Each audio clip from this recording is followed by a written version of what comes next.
Hi, I'm Yue Xu. And I'm Julie Krafchick. We're active daters turned dating sociologists. Here to dive into everything modern dating and relationships. Welcome to the DATEABLE podcast. Welcome back to Brunch Talk, where we will dissect all of your dating questions, conundrums, challenges, or you just want to shoot the shit about dating. We're here for you too. We'll just sit with you, watch you eat, and talk about dating with you. I do love when people tell us that they'll load this up on Sunday morning and it's like they're brunching with friends. That's what we're here for. We are your friends and we do love brunch. But if you listen to this on any other day where you don't eat brunch, that's okay too. Yeah. You can make this dinner talk, lunch talk, walk talk. Yeah, you're getting answers to your questions. That's all you need. The only thing we ask you not to do is to stop listening to us. Don't ever stop. Keep playing. Do not avoid us, because that is related to our question today. Ooh, the question is, how do you date someone who is avoidant? And for more context, a listener wrote in and said, I'm in a relationship and when it's good, it's great. But when there's an issue or challenge, it's anything but. When we get into fights, my partner tends to cold shoulder me and not be able to handle any form of conflict, often avoiding my texts and calls for days. Is there anything I can do in this situation, or is this just the reality of dating an avoidant? I'm laughing because that is so much of me dating in my 20s and 30s. I am your typical avoidant attachment style. When there's conflict, I will run, I will ignore, I will hide until we can all pretend that nothing happened.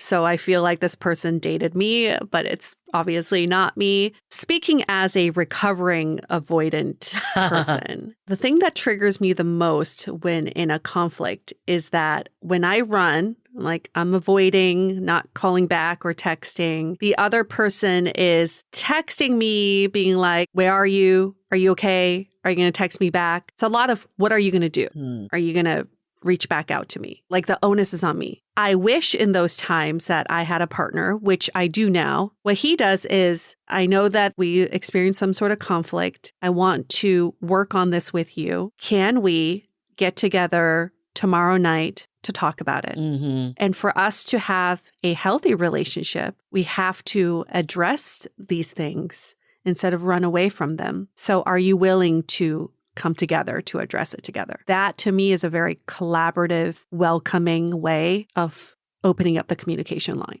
I love that. As a recovering anxious person, I probably did exactly what you were just saying bothers you. And someone avoiding me and not answering messages, giving me the cold shoulder would be my worst nightmare. Clearly, there's some room for how do we figure this out more collaboratively, but then there's also room of, are we just not the right fit? Like there's gonna be some parts and it's so hard to tell because every relationship is so layered. Yeah. And there's so many aspects that you're either really good for each other in one way and not in another. Ultimately, like you have to be the one to weigh all that out. Personally, though, I feel like how you do conflict with someone is a core aspect of your compatibility. At least that's how I view it. Like I remember we did the episode with Vienna Farron and Connor Beaton, a couple that, you know, she's a therapist, he's a men's coach. They are like the epitome of a healthy relationship or bringing those skills. And we had this episode and we wanted to talk about what are some qualities of a healthy relationship. And we were not expecting the conversation to go towards conflict. That is what we spent 90% of the time talking about. And Connor said something that still stays with me is find someone you can do conflict with because it's inevitable. It's always going to happen. If like it's not happening, then someone's just suppressing their needs. So I think you need to figure out how you can do conflict with this person that works for both of you, or you need to make the call that maybe this isn't the right long-term relationship for you two. And we can't assume how you would handle conflict is how the other person would want to handle conflict as well. This is why when you join companies, there's like a company code of conduct and a company culture, because you have to lay down some of the rules of how you want to operate your business. Yeah. Same in a relationship. Especially in early dating, can you two sit down and say, how do we want to handle conflict? What does that look like? What is our culture around conflict? So many of us in early dating, when we're in the honeymoon phase, you're just like, oh, we're going to be just dandy. There's no conflict. And if there is conflict, we'll just figure it out when it comes. Always conflict. And that's when the shit hits the fan, because then you realize, oh shit, we're two different people trying to navigate this together. So one of the cultural codes you can have for your relationship is, our couples counselor loves to say this, connection over correction. You're not trying to correct each other or try to be the correct one. You're not trying to be right here. You're seeking connection. So that's something to say to an avoidant person too, is, okay, you may be running away, and I get it. And I get that we experienced this turmoil, but let's remember connection over correction. How can we connect better? And how can we learn from this so that next time we don't experience this again? Yeah, and that's so important. I've definitely seen that too, is like, can you lay down rules of like, we don't raise our voices? Or I think also with this text message situation or avoiding, what does that look like? Is it that you're not responding to anything, or is it saying, I can't process this right now, like give me a day? Because I think that's very different. Yes. So what are you going to lay down, like as kind of a non-negotiable, or as something that could work for the two of you given this difference? Yeah. I want to go in a little deeper of how else you rectify it. But before we do, let's take a quick break. We are so excited to share with you our new podcast, Exit Interview. Dates don't usually end with a satisfaction survey, and yet we rate everything in our lives, from Uber drivers to local coffee shops. So why don't we do the same thing when dating? We're here to conduct the ultimate romance review, featuring daters hungry for love who have agreed to call up old flames to gather honest feedback. Welcome to Exit Interview. He upgraded himself to business class while I was in economy. Wait, what? There's feedback that will make you cringe. She could be a little bit hard-headed, like not reading the writing on the wall. And feedback that will make you swoon. When she said that she had feelings for you. I had no idea. Really? And maybe you'll learn a thing or two yourself about how you can be a better dater, lover, or partner. Obviously, knew I was going to learn something. I didn't expect this. Welcome to Exit Interview. Listen to Exit Interview on the iHeartRadio app, Apple Podcasts, or wherever you get your podcasts. This episode is made possible by Drizzly. Color clashing's in, crochets are trending, and Y2K fashion is back for who knows what reason. But your favorite drinks never go out of style with Drizzly, the #1 app for alcohol delivery. Drizzly has you covered with the largest selection of beer, wine, and spirits delivered in under 60 minutes. They won't judge you for drinking last season's cocktails. Maybe you can't be talked out of participating in the 2000s revival, but at least they can get you out of wearing those jelly platforms to the corner store. With Drizzly, it's easier than ever to find a timeless classic or shake it up with something fresh. Need something special to impress a trendsetter who has it all? Give the gift of drinks with Drizzly, because you can't buy wine the wrong size. It's a no-brainer. Download the Drizzly app or go to drizzly.com. That's DRIZLY.com today.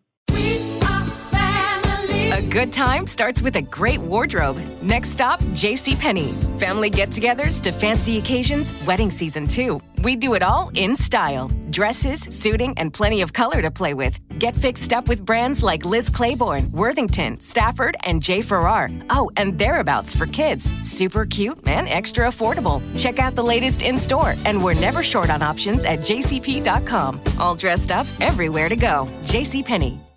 Netflix, Amazon Prime, HBO, Showtime. Do you feel like your streaming subscriptions are out of control? Why not start the new year off right and cancel the ones you're not using? Enter the Rocket Money app. Rocket Money organizes your subscriptions by due date and notifies you when something is coming up. From there, decide whether to keep it or cancel it with just a tap. To find out more about Rocket Money, go to rocketmoney.com/offer.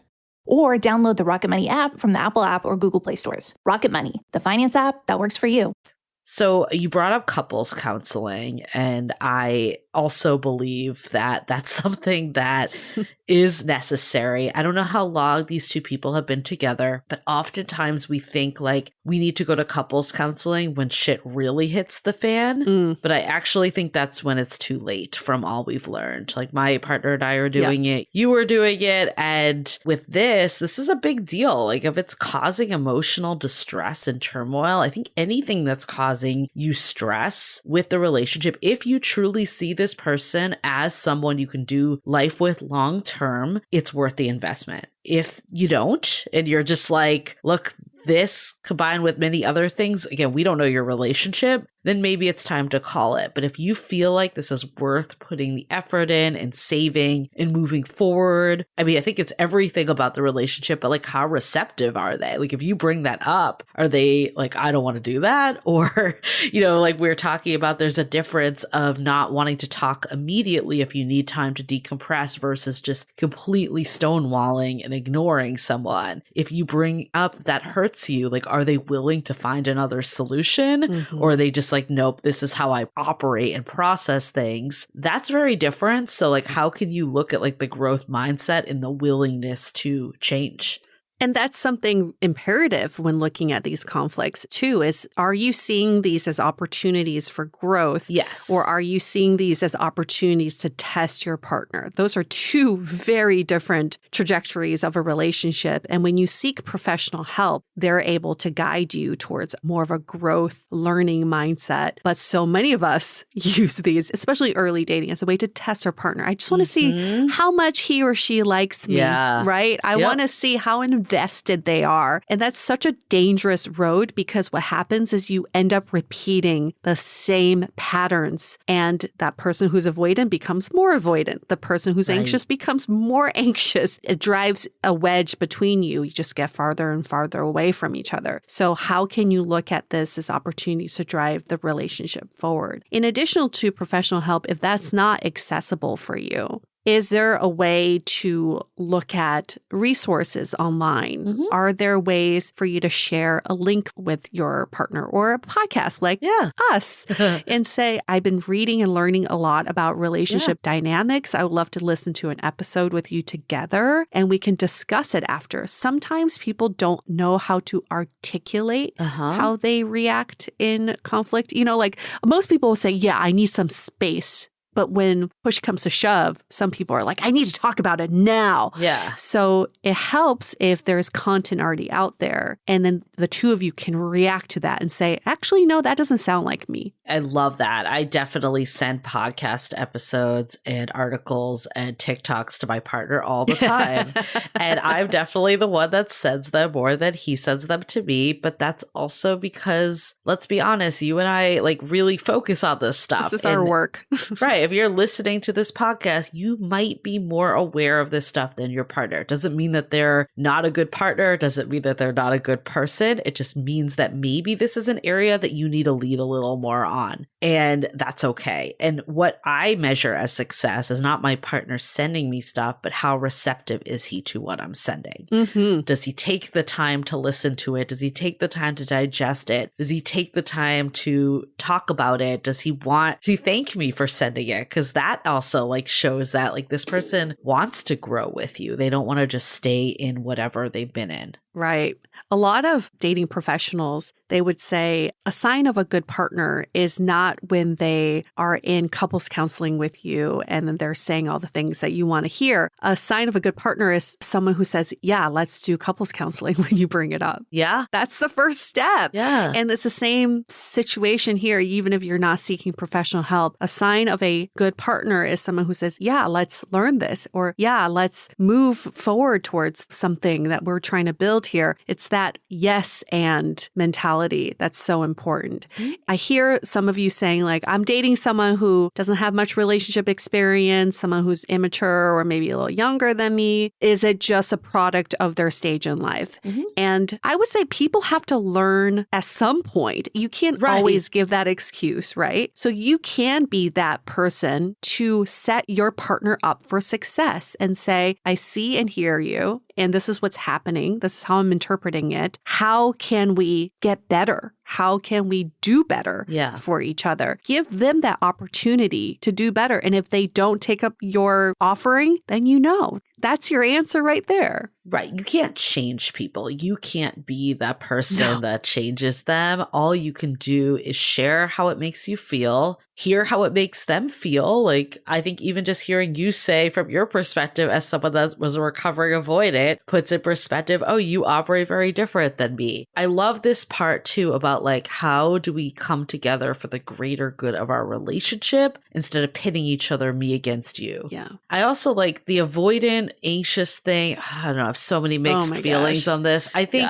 it's good in the sense of understanding yourself in the past, but we can't just be like, oh, I'm an avoidant, I'm an anxious, like attached person. Like that's just not actually doing anything. Like where is that getting you? No. How do we work to become more secure? Not to say that we'll never have anxious or avoidant tendencies, but how do we work to figuring out how we can operate together for the greater good of this relationship? That's where the work is. I think digging into your past though, in your childhood wounds, we talked about Vienna Farron earlier, but she's a wonderful book out right now too. And we're going to have her back on the podcast soon. And that just understanding more, like, where is this person coming from? That is so key too. And again, another data point, are they willing to open up and talk about it? Or are they not? Because if they're not, then that also tells you what you're working with. Yeah, her book, Origins of You, is so good. It's helping me make a lot of those connections too. Sometimes it's really hard to do it at first, but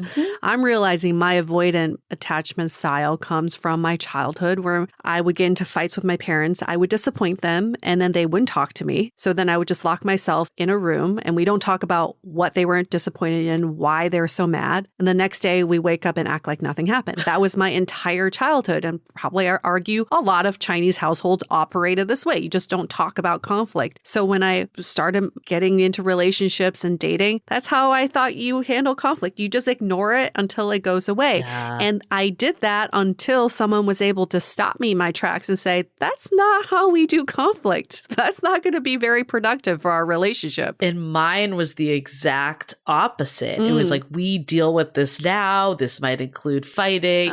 Maybe we don't cool off enough to actually have a good conversation. And then for years, I didn't want to recreate that. So I just suppressed everything. And I didn't want to bring anything up ever because I didn't want to result in conflict that was fighting. That being said, that wasn't healthy for me either because I just never shared anything that was going wrong and had no needs in a relationship and then just got resentful. Yes. So it's how do you take your childhood and learn how to actually talk it through in a way that connects you to? Because to be honest, if we didn't do this podcast, I would still be lost doing that. Like that's same. Not to say I'm completely great at it either. There's still work to be done when you're in a relationship. Shows you all the work you still need to do. That's for damn sure. Same. Absolutely the same. You have your default behaviors and you're going to default to those behaviors at some point. But as long as you know where you're headed, you have a compass of where you want to go, then you can course correct. It's just when we don't have a compass,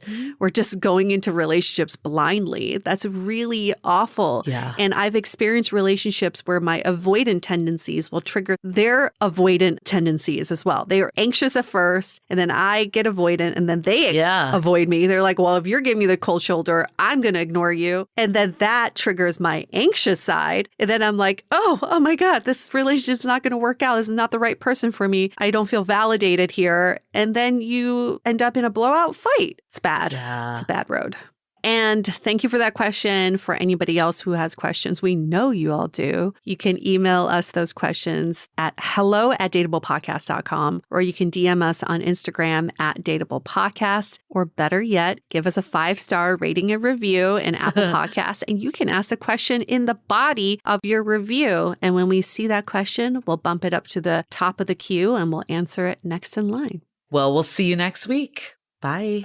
The Dateable Podcast is part of the Frolic Media Network. Find more podcasts you'll love at frolic.media/podcasts. You can follow us on Instagram @dateablepodcast and visit dateablepodcast.com for access to all the episodes and our premium programs. Also, make sure to subscribe today if you haven't already on Apple Podcasts, Spotify, or your favorite podcast platform, so you are the first to get all the latest episodes. And most importantly, stay dateable.